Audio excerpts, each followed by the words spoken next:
My boss told me my wheelchair made clients uncomfortable. He said it with a placid, almost gentle look on his face, as if he were discussing the weather. He thought he was getting rid of a problem employee. He had no idea he was creating his own personal nightmare. He had no idea that the man in the wheelchair he so easily dismissed held the very soul of his company in his hands, and I was about to rip it out. My name is Alex. Or at least, it was the name everyone at Innovatech knew. For 5 years, I was their golden goose. I wasn't a manager, or a director, or anything with a fancy title. I was just an engineer, but I was the engineer who designed the Helios chip. It was a revolutionary piece of technology. A microprocessing unit so energy efficient it was poised to change everything from smartphones to electric vehicles.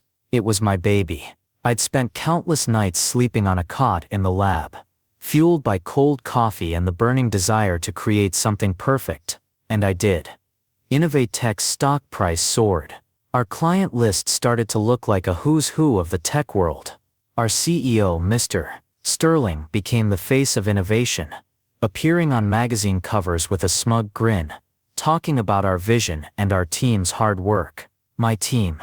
My hard work. But I didn't mind. I loved the work, and the company felt like a family. Then came the accident. A rainy night. A drunk driver who ran a red light. I woke up in a hospital with a dozen tubes coming out of me, and a doctor telling me I'd likely never walk again. It was a dark time. The physical pain was immense, but the mental toll was worse. Everything I took for granted was gone. But after months of grueling physical therapy, I was ready to come back. I had adapted.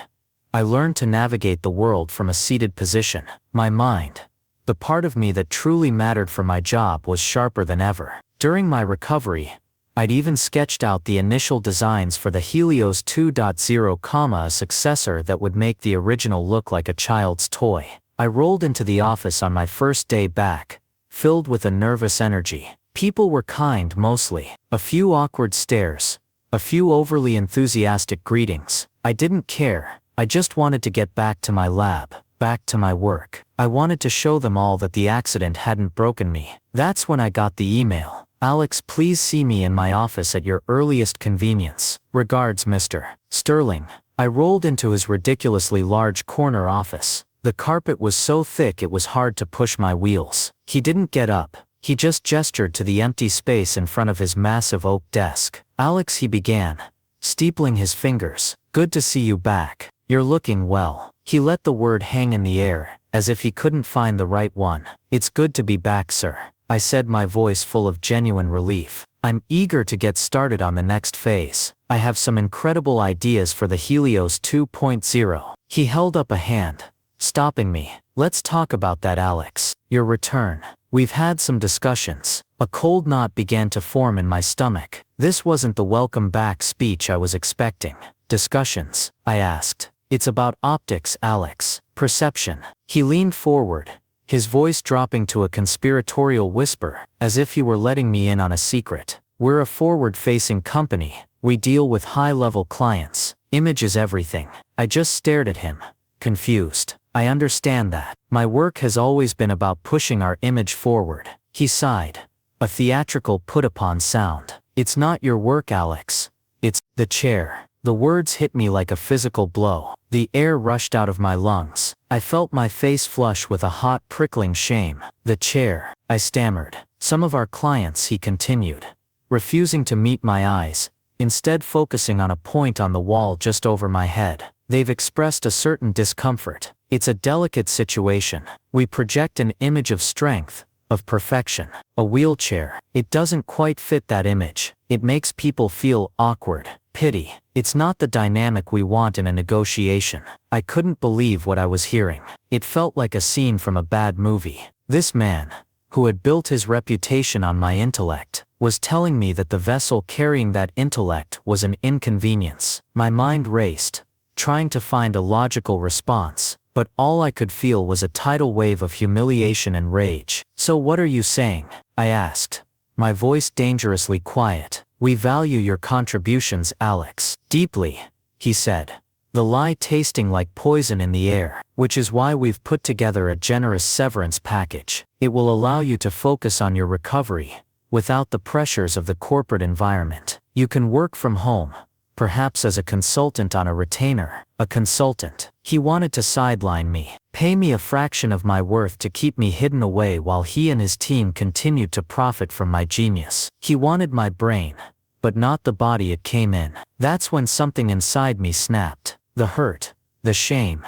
It all flash froze into a single diamond-hard point of clarity. I wasn't going to beg. I wasn't going to argue. I was going to make him regret this day for the rest of his life. I looked at him, and for the first time since rolling into his office, I smiled. It wasn't a warm smile. It was all teeth. A consultant, I said, my voice calm. No, I don't think that will work for me, Mr. Sterling. He looked surprised. He expected me to be crushed, to take the deal. Alex, I think you should reconsider. This is a very generous offer. Oh, I'm sure it is, I said, slowly turning my wheelchair to face the door. But I have a better one for myself. I wheeled out of his office, my mind a whirlwind of cold fury. I didn't go to my lab. I didn't say goodbye to my colleagues. I went straight to the elevator and left the building that I had helped build. He thought he had cut a diseased limb from his perfect corporate body. He had no idea he had just performed an amputation on himself. You see, Mr. Sterling, in his infinite arrogance, had forgotten one crucial detail. When I first developed the Helios technology, Innovatech was a struggling startup. To protect my invention, my lawyer at the time insisted that the core patents, the very DNA of the Helios chip, be filed and held in my name, licensed exclusively to the company. It was a standard clause I'd almost forgotten about. Sterling, in his rush to build his empire, had either overlooked it or assumed I'd never have a reason to exercise it. He was wrong. That night, I didn't sleep. I sat in my quiet apartment, the severance offer lying on the table, and I planned. The first call I made was to my lawyer. I explained the situation. The words disability discrimination and breach of contract were mentioned. But more importantly, we discussed the patents. The licensing agreement with Innovatech had a termination clause, a very specific one, tied to my employment status. My termination, which Sterling had so callously framed as a generous departure, had triggered that clause. The rights to the Helios chip, and all its future iterations, were reverting to me. The next morning, a certified letter was delivered to Mr. Sterling's office. It wasn't from me, it was from my lawyer. It informed him that due to the termination of my employment, Innovatech's license to produce, market, or sell any product using the Helios technology was hereby revoked, effective immediately. I imagine the silence in that giant office was deafening. I imagine his smug grin finally faltered. Innovatech's entire flagship product line, the source of 80% of their revenue, was now illegal for them to produce. They had the factories, the clients, the marketing machine, but they no longer had the heart. I had it, and I had just taken it with me. Sterling's response was predictable. First came the frantic, angry calls, which I let go to voicemail. Then came the threats from his legal team. They accused me of extortion, of corporate sabotage. My lawyer handled them with infuriating, calm professionalism. The contract was ironclad. They had no leg to stand on. Sterling had fired the one man he could not afford to lose. But my plan wasn't just to stop them. That was only step one. Revenge, I decided, is a dish best served by building a better, more successful empire right across the street and watching your enemy starve. I used the money from my savings, cashed in my old Innovatech stock options before the news broke, and founded a new company.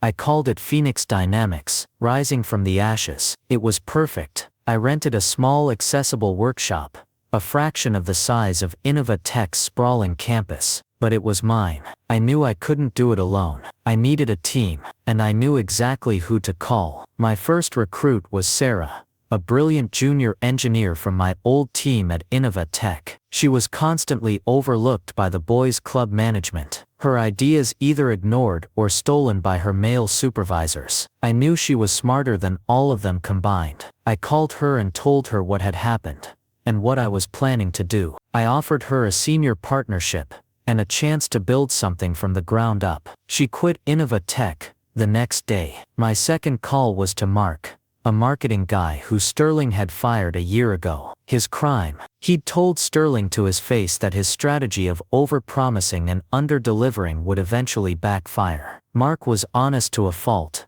and Sterling couldn't stand it. When I told Mark we had a chance to prove him right and make Sterling pay for his arrogance, he laughed for a full minute before saying, "Where do I sign?" Our little team of three, the cripple, the woman they ignored, and the man who was too honest, set up shop, and we got to work. We weren't just going to re-release the Helios chip under a new name. That was small thinking. We were going to finish what I had started in my hospital bed. We were going to build the Helios 2.0. The days were long. The nights were longer. I lived in that workshop. Sarah and I refined the designs, pushing the boundaries of what the technology could do. We made it smaller, faster, and 10 times more efficient than the original. Mark, meanwhile, was a ghost in the machine. He used his old contacts, not to sell, but to listen. He gathered intelligence. He learned that Sterling, in a desperate panic, had hired a team of second-rate engineers to try and reverse engineer the Helios chip.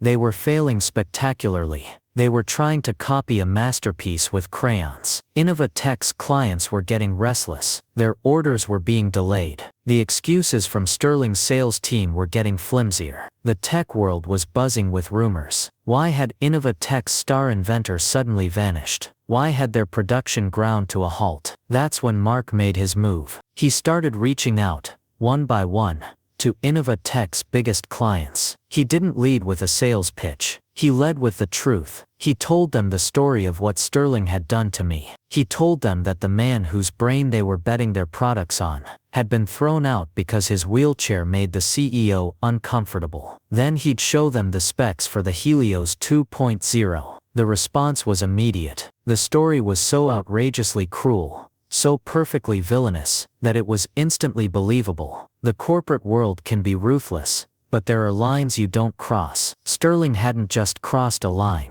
He'd set it on fire. The clients were disgusted. And then they were intrigued. A better product, developed by the original inventor, sold by a company that wasn't run by a monster. It was an easy choice. The first major client defected within a week. It was a huge smartphone company, Innova Tech's biggest contract. The news sent a shockwave through the industry. Sterling tried to spin it, claiming they were re-evaluating their partnerships, but then a second client left, and a third. My old company was bleeding out, and Phoenix Dynamics hadn't even officially launched a product yet. We were working on a razor's edge. We had the contracts lined up, but we needed to start mass production, and that required a massive capital investment we didn't have. We were running on fumes. That's when Sterling made his next, and final, mistake. He got desperate. And desperate men do stupid things. One of Sarah's friends, an admin assistant still working at Innova Tech, gave her a heads up. She'd overheard Sterling in a closed-door meeting, screaming about industrial espionage and doing whatever it takes. He was planning to steal our research. He couldn't replicate my work, so he was going to take it. A part of me was furious, but another colder part of me smiled. He was walking right into my trap. I knew he wouldn't come himself. He'd hire professionals. So we prepared. I spent 2 days rewiring our workshop. I installed state-of-the-art, high-definition micro cameras and microphones in every conceivable corner. I linked them to a secure off-site server. Then we set the bait. On the main workbench in the lab, under a single spotlight, we placed a prototype of the Helios 2.0. It looked perfect. It was the exact right weight, the right design, but it was a dud, a beautiful, intricate fake. The real prototypes were locked in a hidden safe in the floor. The fake, however, had a little extra feature, a tiny GPS tracker embedded inside. Then we waited. For 3 nights, we took turns sleeping in a back room, watching the monitors. The silence was agonizing. On the 4th night, it happened. Around 2 a.m., a motion sensor tripped at the back door. We watched on the monitor as 2 figures, dressed in black, expertly picked the lock and slipped inside. They moved with professional efficiency, sweeping the room for cameras, amateur ones. They never found mine. They went straight for the workbench, just as I knew they would. One of them carefully placed the dummy prototype into a foam-lined case. My heart was pounding in my chest. Sarah and Mark were beside me, their faces illuminated by the green glow of the monitors. But I needed more than just a video of a break-in. I needed to tie it directly to Sterling. And I had a plan for that too. As the thieves were about to leave, I triggered the next part of my trap. A silent alarm on my phone notified me that the dummy chip had been moved. I then activated a small device in the workshop that emitted a low-frequency signal. It wouldn't be audible to the human ear, but it was designed to interfere with certain types of encrypted communication. Specifically, the type of burner phones corporate spies would use. On the monitor, we saw one of the thieves tap his earpiece, looking annoyed. He pulled out his phone, trying to get a signal. He couldn't. He had to switch to an unsecured open line to call his boss and confirm they had the package. And that's when I heard it. A voice, tinny and distorted through the thief's phone, but unmistakably clear thanks to my lab's microphones. "Do you have it? The Helios 2.0. It was Sterling. "We have it," the thief replied. "Heading out now." "Good." Sterling's voice crackled. "No traces. Get it to the secondary lab immediately. I want it taken apart by sunrise. And make sure no one knows I was involved." I had him on high-definition video commissioning a felony. I had his voice, his instructions, his confession. It was all there. I saved the recording, made 3 separate backups, and then, and only then, did I call the police. But I didn't just give the evidence to the cops. That would be a quiet, legal affair. Sterling deserved a public crucifixion. The next morning, before the police had even finished processing the crime scene, I sent a package to a very specific person, a ruthless, award-winning tech journalist, who had a personal dislike for Mr. Sterling ever since he'd lied to her in an interview years ago. The package contained the full, unedited video of the break-in, the crystal-clear audio of Sterling's phone call, and a short, anonymous note that simply said, "The man your magazine once called a visionary is also a thief. Here's the proof. P.S. Ask him why he really fired his lead engineer, Alex." The story didn't just break, it exploded. It was the lead story on every tech news site in the world. The video went viral. The headline was devastating. Innovatech CEO Mr. Sterling caught on tape orchestrating heist of fired, disabled engineers' new company. It was perfect. It wasn't just about corporate espionage. The human element, the story of the brilliant inventor in a wheelchair, who was cast aside and then targeted by his greedy ex-boss, was irresistible. It was a story of good versus evil, of hubris and comeuppance. Sterling wasn't just a criminal.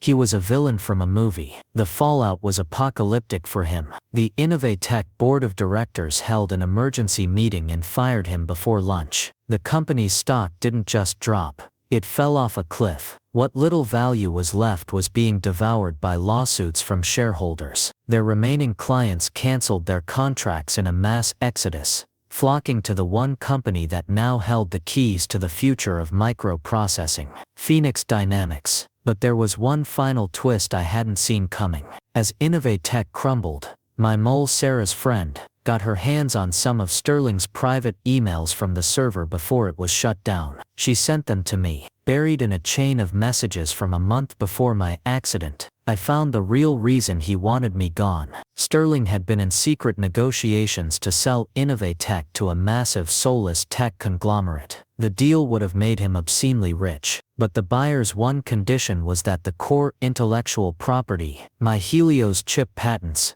be owned by the company, not licensed from an employee. Sterling knew I would never agree to sell my life's work to a corporate machine known for crushing innovation. He knew I'd fight for the team, for the integrity of what we'd built. He had been looking for a way to get rid of me and seize control of the patents for months. My accident, my wheelchair, it wasn't the reason, it was the excuse. The perfect, cruel, despicable excuse he needed to push me out so he could cash in. The discomfort he mentioned wasn't from the clients, it was his own. The discomfort of having a man with integrity standing in the way of his greed. That somehow made the victory even sweeter. He hadn't just been prejudiced.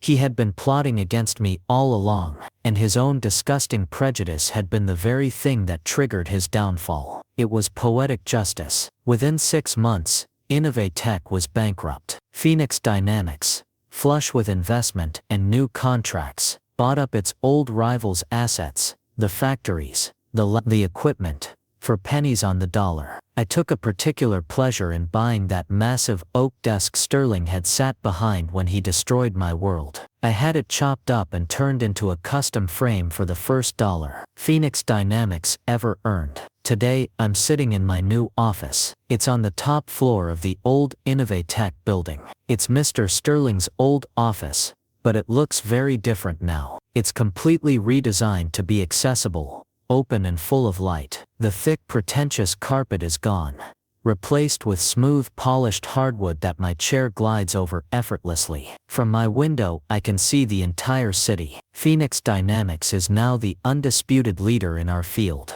We built it on a foundation of respect, honesty, and a shared desire to prove a hateful man wrong. Sarah is my COO, a powerhouse of an executive respected throughout the industry. Mark is our VP of Marketing, known for his brutally honest and wildly successful campaigns. We hire the best people regardless of their background, their appearance, or whether they walk, roll, or limp into the interview. Sometimes I think about Mr. Sterling. I heard he's facing multiple felony charges and is buried in civil lawsuits. His name is a punchline in the tech industry, a cautionary tale about what happens when you let arrogance and prejudice blind you. He thought my wheelchair was a symbol of weakness. He was wrong. It became my throne. He tried to make me invisible, but in the end, the whole world saw him for who he truly was. And me, they saw me as the man who took his patents and his entire empire and left him with nothing but the memory of his own ugliness. And that is a revenge far more complete than I ever could have imagined. Thank you for listening to my story. I hope it resonated with you. If you enjoyed it, please hit the like button and let me know your thoughts in the comments below. What would you have done in my situation? Don't forget to subscribe to the channel and hit the notification bell so you don't miss our next story. And if you know someone who needs to hear a story about justice and triumph, please feel free to share this video. Until next time.